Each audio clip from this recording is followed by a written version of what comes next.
Hello, I'm Razia Iqbal. Welcome to NewsHour from the BBC World Service. It comes to you live from our studios in central London. We begin today with a story you may have heard on the programme yesterday, the visit by a far-right Israeli minister, Itamar Ben-Gvir, to the religious compound in the heart of the old city of Jerusalem, Temple Mount to the Jews, Haram al-Sharif or Noble Sanctuary to Muslims. We are revisiting the story because we have an interview today with Mr. Ben-Gvir's spokesman, Yishai Fleisher. It's the first time we've had the chance to speak to a representative of the party, Jewish Power, since their inclusion in the new Israeli coalition government. And we're running it because of the controversy surrounding Mr. Ben-Gvir's visit and the party's presence in the government, which has caused disquiet inside Israel and internationally. His presence in the compound was not a first, but the first time he visited as the new security minister. This was widely condemned as provocative, not least because back in 2000, Ariel Sharon, when he was an opposition leader, visited the site and it was widely credited with setting off the Second Intifada or uprising, which lasted years and many people died. The condemnation came from the Palestinians and widely across the Arab world. Cautionary words over any change in the status quo of the site also came from the White House and the State Department. Ned Price is a spokesman. The United States stands firmly for preservation of the historic status quo with respect to the holy sites in Jerusalem. We oppose any unilateral actions that undercut the historic status quo. They are unacceptable. We're deeply concerned by any unilateral actions that have the potential to exacerbate tensions, precisely because we want to see the opposite happen. Yesterday, Ahmed al-Dik, an advisor to the Palestinian foreign minister, said he held the Israeli Prime Minister Benjamin Netanyahu responsible for what happened on Tuesday. We condemn this provocative breaking in, and we hold the Israeli Prime Minister Benjamin Netanyahu directly responsible for this breaking in, especially for misleading the international community about this breaking in. We take it seriously when Ben-Gvir, the extremist minister Ben-Gvir, breaks into Al-Aqsa compound, because that will affect the situation. And we consider this breaking in as an official Israeli invitation to a round of violence in the field that will be hard to control. We call on the international community, and especially the American administration, to move immediately and to stop the activities of this government. Itamar Ben-Gvir has a conviction for inciting racism and of support for a terrorist group. He's a man who, along with some in the Religious Zionism Alliance, of which Jewish Power is a part, is emblematic of a significant shift in Israeli politics. Individuals who hold extremist views who are now in the mainstream of Israeli politics. Mr. Ben-Gvir's spokesman is Yishai Fleisher. Why did Mr. Ben-Gvir go to the compound yesterday? The purpose was the same purpose that Mr. Ben-Gvir and thousands of other Jews ascend to, which is it's a holy place for the Jewish people. And he has done this many times in his life. It's not something special or unusual. It's just part of Jewish observance to be connected to this place where two temples stood, where two commonwealths had their capital in 3,000 years ago and 2,000 years ago. And the Jewish people are highly connected to this place. And Itamar Ben-Gvir basically was doing something that the Jewish people have always yearned to do, which is to be connected and part of this place. You say he's done it before. We are aware of that, but he is now a minister in the Israeli cabinet, which gives it a different strength, if you like. Does your party want to change the status quo whereby Jews are allowed to pray there? I think that the issue at stake here is Jewish rights, basic human rights, really. It's really a place of prayer for all peoples, and that's what it says also in the prophet Isaiah, that this place is going to be a house of prayer for all nations. Is part of that visit to Temple Mount as a minister, is it part of Mr. Ben-Gvir's objective to assert Judaism's equal claim to the site? I think that Mr. Ben-Gvir represents a will of many Israelis, maybe millions, who really believe in Jewish rights in Judea, in Jerusalem, and certainly on the Temple Mount.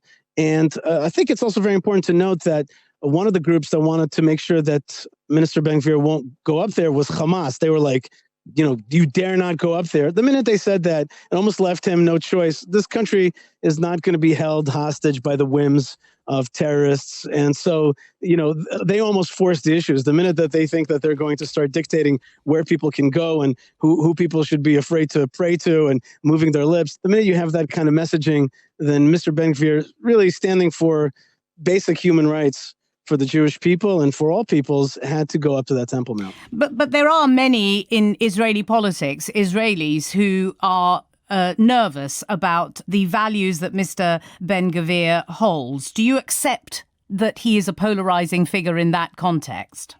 Well, politics is a polarizing thing, isn't it? We choose the representatives that we think represent our values. Polarizing or not, that's the problem of politics. Politics isn't the representation of everybody at once. It's the representation of the majority. And the majority of Israelis clearly want Jewish rights to be asserted. What does asserting Jewish rights mean to the party that you are a member of and Itamar Ben-Gvir is the leader of? He's called for the expulsion of Arab citizens of Israel who are not loyal to Israel. What does that mean? No, he has not called for that. That's incorrect. He has called for getting rid of terrorists.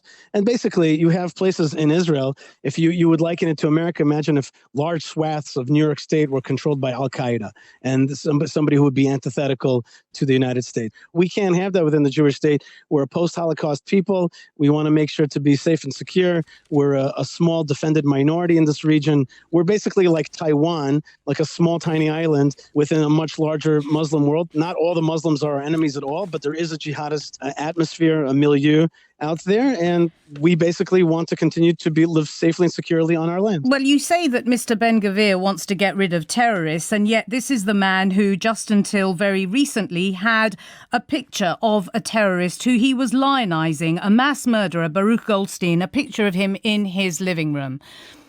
Well, I think Mr. Ben-Gvir has spoken about that so many times.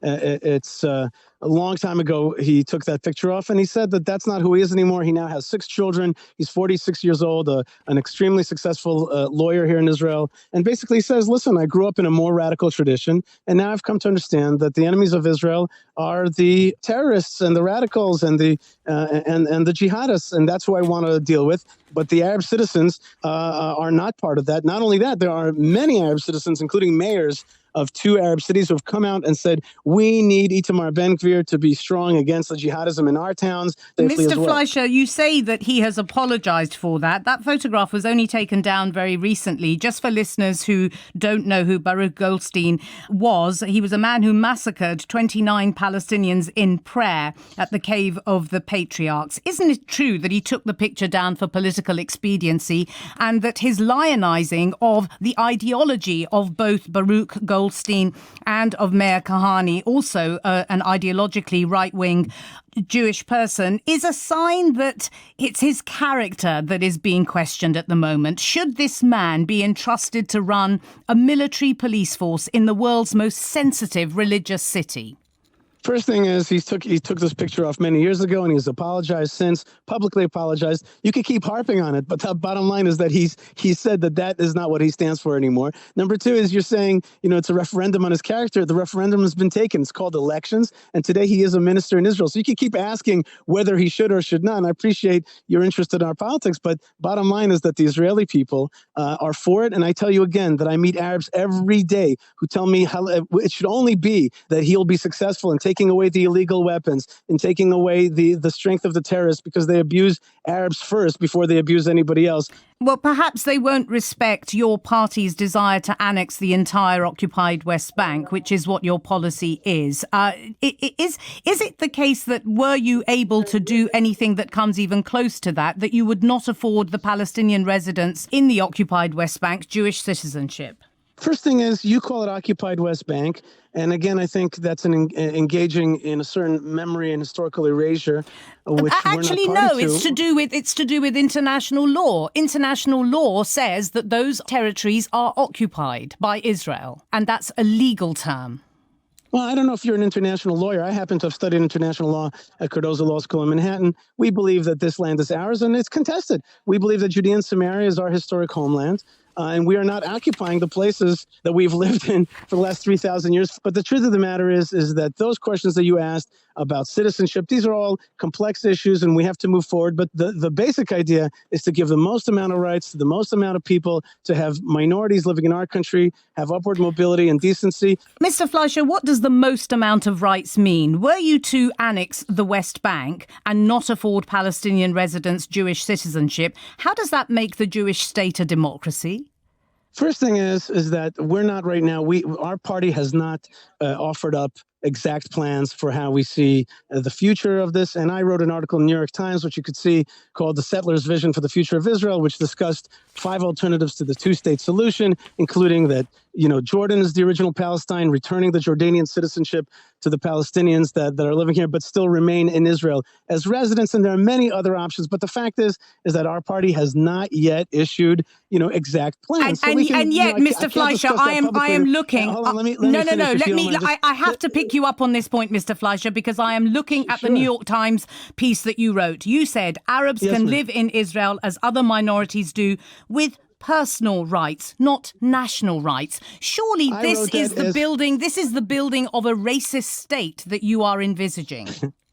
Look, first thing is that Israel is like I said, is like Taiwan within a major region, an Arab region, in which Jews have no rights. I mean, if we talk about apartheid and racism, this is a region like Syria and Egypt. These are places that Jews have zero rights. Now here, you cannot even compare the liberal outlook of Israel to the Arab countries around us. However, we still have to protect our minority in this region. We have to understand that this is our tribal lands, and we have to protect our people from being overrun in various ways.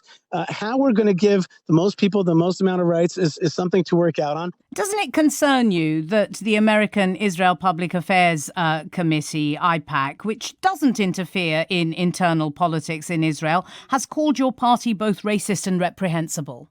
Well, they the folks at AIPAC, and I used to work at AIPAC, they should do, a better job trying to represent the will of the Israeli people instead of condemning the will of the democratically elected government. I think that's a mistake.